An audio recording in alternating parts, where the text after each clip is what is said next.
The news is a mix of hope and concern for the Bears. On one hand, the defense is improving and may have a key player back. On the other hand, the offensive line will have to improvise to cover some crucial absences. Let's take a look at what's going on. First, let's start with the good news.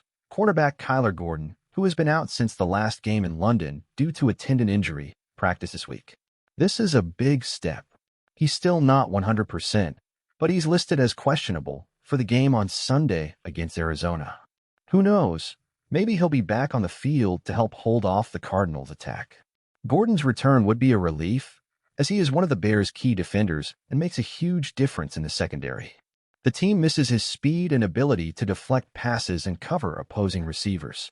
Now that he's almost back, there's more confidence that the defense will be even stronger. On the flip side, safety Jaquan Brisker is still out due to a concussion he suffered. He's another important piece of the defense, and his absence means the Bears will need to adjust their strategies to cover the gap he would leave. But the big challenge lies in the offensive line. Without left tackle Braxton Jones, who is out with a knee injury, the team will need to be creative to keep the quarterback protected. Jones is responsible for protecting the quarterback's blind side, so his absence could affect how the team organizes itself on the field. Kieran Amagaji, who would be the natural choice to replace Jones, is also injured. He suffered a calf injury during the game against Washington and is out this week. This series of injuries is a tough blow for the coach, who now needs to think quickly about alternatives. The coach is considering using Larry Borom as the temporary left tackle. Borom is coming back from an ankle injury and, despite training all week, isn't fully confirmed to play yet. However, he is a valuable asset on the offensive line and could provide more security for the quarterback. If Borom can't play, offensive coordinator Shane Waldron is thinking of moving right guard Matt Pryor to left tackle. The only problem is that moving Pryor to that position could destabilize the line a bit since he's used to a different role. It's like switching positions in a dance. It can work, but it requires more practice and coordination. The coach is also considering the possible return of guard Ryan Bates, who has come off injured reserve and has been training in a limited capacity. Even though he's not at full strength, Bates could be an important help for the offensive line, contributing to better protection for the quarterback. The team is also looking at the possible return of starting left guard Tevin Jenkins, who returned to practice in a limited capacity after missing Thursday due to a knee injury. Jenkins is a strong and experienced player who, if healthy, could help the team avoid advances from Arizona.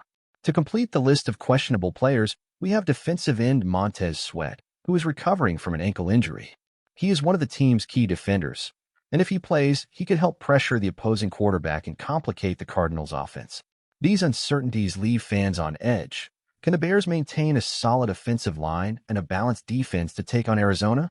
The coach is evaluating all options, and it seems that the final decision will depend on the players' conditions come Sunday. Another point is that the absence of Brisker and Jones may lead the coach to consider more conservative strategies, prioritizing short passes and safe runs to avoid wear and tear. After all, each play demands a lot from the offensive line, and with the absences, the team needs to choose wisely when to take risks.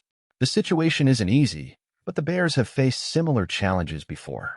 Each time a player gets hurt, the coach has to adjust the pieces, and that requires creativity and flexibility.